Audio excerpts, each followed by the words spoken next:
Hey everyone, this is Gail at Ladyfingers Sewing in Ole, Pennsylvania. Today we are on block number 18 from the Made and Found Quilt Along, found on the Facebook page Made and Found and also on the Ladyfingers Accuquilt Go Club Facebook page. These videos live on Ladyfingers Sewing YouTube channel, so you can access them anytime you like. Every week I shoot a video for each weekly block. The Made and Found Challenge started back in February and runs through the end of October of 2024. So every Thursday, a new pattern is released, and then a day or a few later, I'll shoot a video on how to cut these out with the Accuquilt cutting system. All of the patterns each week are formatted for rotary cutting, but we have so many Accuquilt users as part of the Ladyfingers family, we felt it was important to shoot a video so that you can learn how to know what dies to use when you're given a rotary cutter pattern. All of the patterns for the 36 block series are 9-inch finished. So of course you can make these blocks any size you'd like, but we're going to go through the cutting directions for the 9-inch block. The cubes with Accuquilt are formatted for a 4-patch, meaning that a block can be divided into 4 equal parts.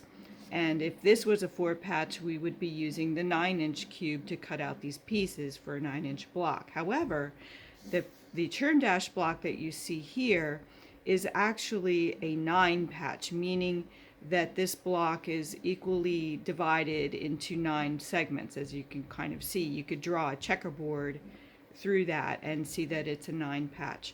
So if that's the case, that means that every unit, meaning this half square triangle, this these 2 rectangles, and so on in the center square, all finish at 3 inches because 3 plus 3 plus 3 equals 9, and it's a 9-inch finished block.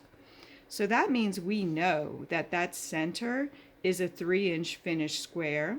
The corner units are 3-inch finished half square triangles, and then the 2 rectangles sewn together would equal 3 by 3 inches. So that tells us that those dies in that size are available in our 6-inch cube. Okay, so let's see. So the center square, we're using a 3-inch finished square, and it is shape number 1 from the 6-inch cube. The next shape that we need are the rectangles, and you'll see the rectangle pieces on each side of the block. And so that is shape number 8 from the 6-inch cube. And then finally, we need half square triangles that finish at 3 inches. And those are also available in the 6-inch cube, and those are shape number 3. So that's your half square triangle from there.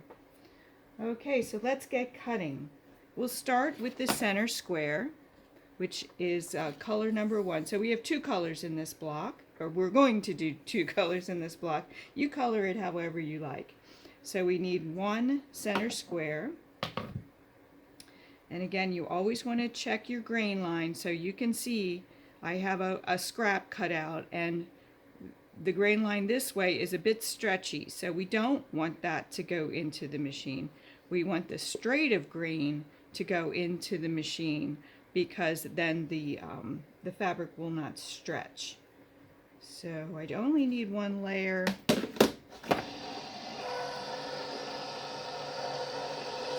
Because we only need 1 square. Remember, when you take your, when you want to get to your fabric, always give the mat what we call a little love, meaning rub it a little bit.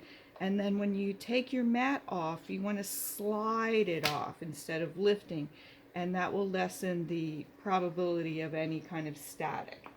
So, so that's our center square. We only need 1 for 1 block. This is a classic block. I think a lot of people really gravitate towards the churn dash. It's one of the blocks you learn in a beginner's class, and it's been around for quite a while, and it's extremely popular here in Pennsylvania and Pennsylvania Dutch country. So the next shape that we need is the rectangles. So we need 4 rectangles in the color number 1 for the background, and 4 rectangles in color number 2. So we get 2 rectangles on the die board. So we can actually cut all these out at once because we need 4 of each. So that's very convenient. So let's see, so I have my purple. I'll bring this down just to save fabric.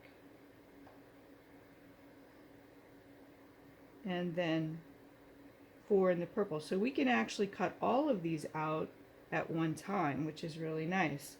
Then the half square triangles, we need 4 of each color for the corners, the corner units. You can see, since there's 2 triangles on the die board, we can cut these all at the same time as well. And I've already tested my grain line for both of these pieces. So the cool thing is, if you have a go big, you can cut these all at once. So you can cut these at the same time, which is really pretty neat. So I'm going to slide that down there.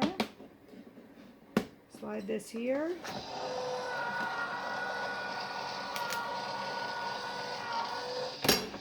Okay, so we've just cut out this entire block with just one pass, or rather 2 passes through the machine, which is, you know, really very wonderful, I think. And then we have our other pieces right here. Okay, so when we go to lay out our blocks, just trim the little snibbles off of here. I like to clean as I go.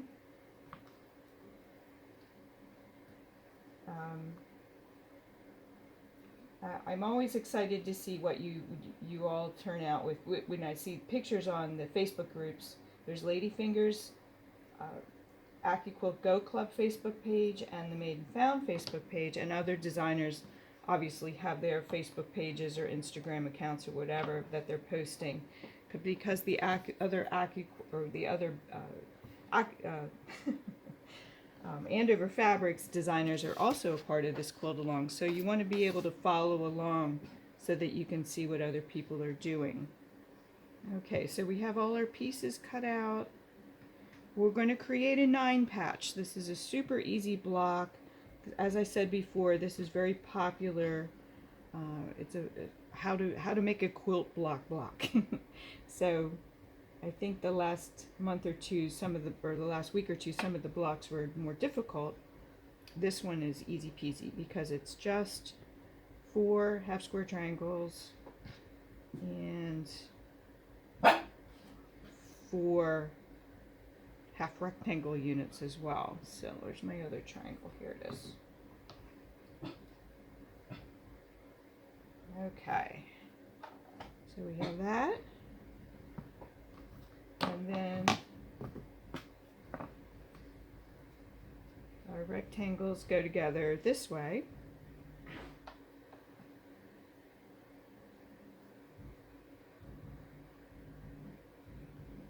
So after you've sewn your 2 rectangles together, you now have a square. And they go like this. And this.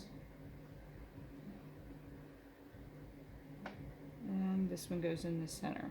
Okay, so I hope you've enjoyed this video. Please do follow us on Ladyfingers Sewing YouTube channel, as well as join our Facebook group and the Made and Found Facebook group as well. Okay, happy sewing, and we'll see you next week.